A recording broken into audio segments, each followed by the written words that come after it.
Ассалаумағалейкум.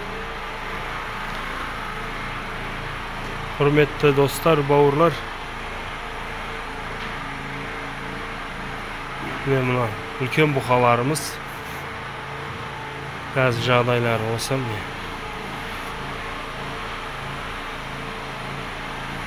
Алдында мен жем. Арпа, бидай. Арпа, бидай. Кебек, жымық, сосын 1% тұз, 1% сода, азғантай сода, азғантай тұз. Алдында өзі төгіліп тұрады.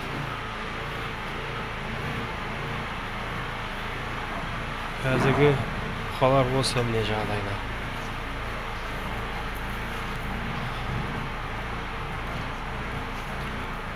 Бұларға уже 6 ай болды. Былтыр наурыз айынан бастап тұр.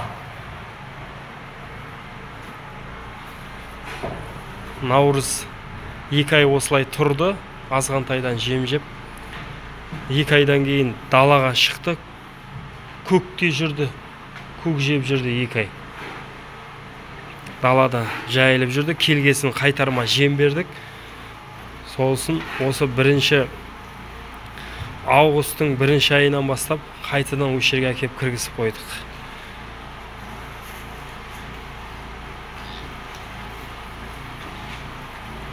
Төрт ай далада көк жеп жүрді. Көктің құнары бар кезінде далада жайылды. Міне мыналар патсос бұзаулар. Бұлардың кіргеніне бүгін 3-ші күн. Бұлардың алдында шөбі бар, сосын жемі. Бұл да арпа, бидай, кебек. Кебегі көп. Кебегі көп бұның. Арпа, бидай, кебек, жымық, сода, тұз. Бірақ кебегі көп, шөбі көп. Не көрдіңіз ба? Шөбі осылай жатады көп. Шөбін жейді. Сонан соң арпасында өстіп алда төгіп тастадық. Мына шөппен бірге жегесін, ондай қатты қиналмайды. Суы ішінде постоянно су, қараңғы болып тұр, дұрыс көрінбейді. Ішінде ірісі бар, майдасы бар, әртүрлі. Енді бүгін ивермек салдық. Мыналардың құрттарын түсіруге. Ивермек салдық. 10 күннен кейін порошок және ашықтырып, 18 сағат ашықтырып, жеміне қосып, ішкі құртты түсіретін албет деген дәрі береміз порошокпен. Болды. Ішкі құртты түсіреміз, сыртқы құртын түсіреміз да, өсіп жемді беріп бордақылап отыра береміз. Қазіргі жағдайлары осы. Бірінші кезінде міндетті түрде шөбі шамал көбірек болады. Жемі, сосын жемнің құрамында кебегі көбірек болады. Сосын бұларға кормовой не береміз? Әдейі кальций береміз. Бұлардың бірінші біздер бойын өсіруге жұмыс істейміз. 1 ай, 2 айға дейін жеңілдеу жемменен бойын өсіреміз. Сонан кейін барып ақырында кебекті азайтып, процентін азайта береміз кебектің.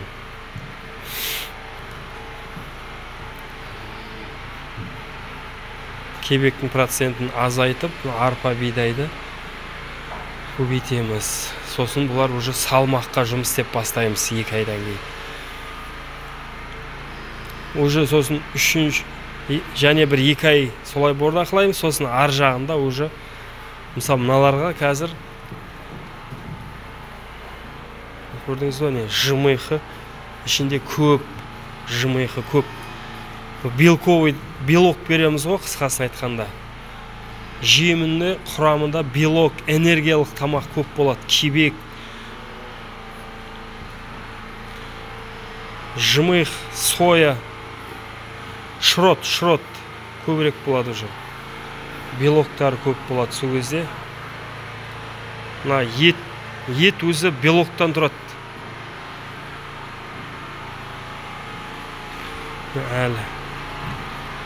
Әлі 3 ай жаңа жылға дейін ұстаймыз деп отырық, Алла бұйыртса. Сол кезде арқасы жақсы толады.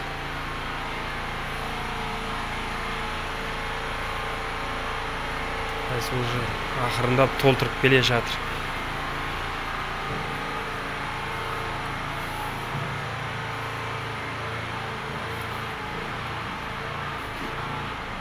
Мойындары шығып бастап жатыр.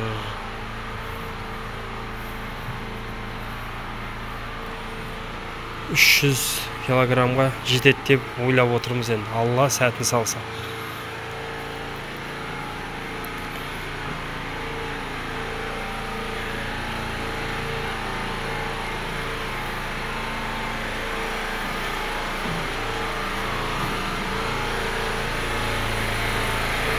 Бұларда да солай.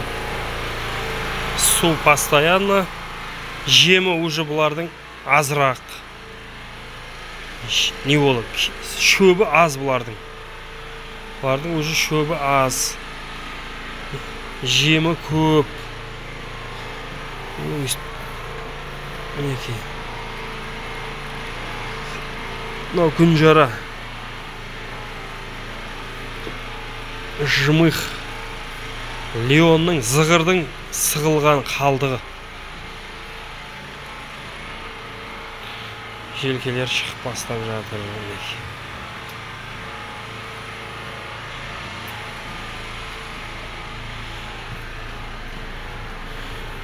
Кеше ана жерде, далада жүрді, мына жерде қорған бар.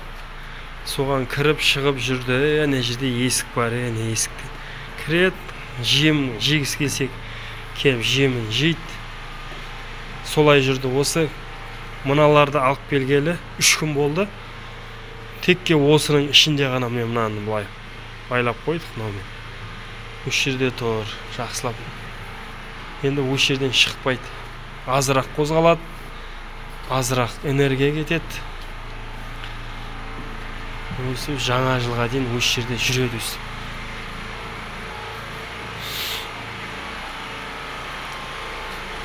Енді бұған энергиялық тамақ көбірек береміз. Бұның деген әрбір қозғалғаны энергия. Сосын белковый азықты көбірек береміз. Өзі бұл жақсы кетеді. Су постоянно.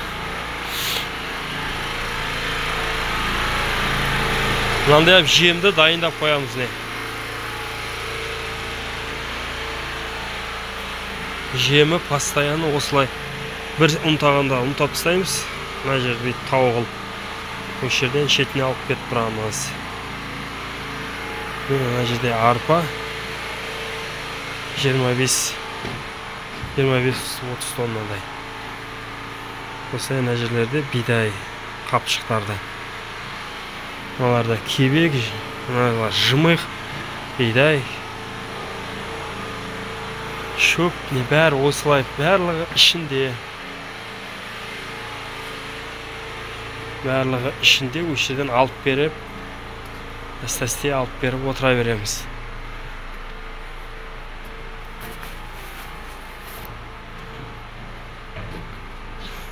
Маңда алдында өсіп төгіп тастадым міне достар. Көрдіңіз ба, кебегі көп үлпілдек. Осы кеген бойдан шөпті көбірек қып өстіп төгіп бере береміз. Бұлай есептегенде бір 3 килодан ба кеп тұр ғой.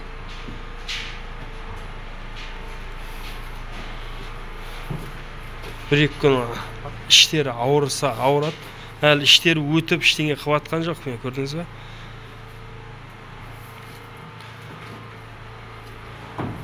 3-ші күн бүгін.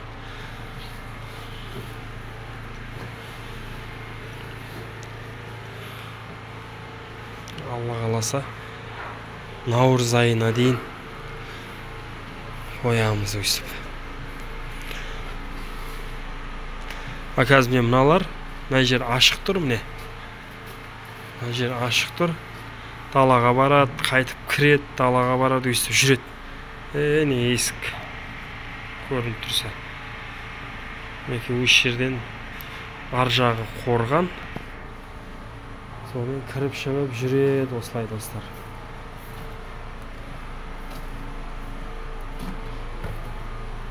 Міне достар, осы аткорымыз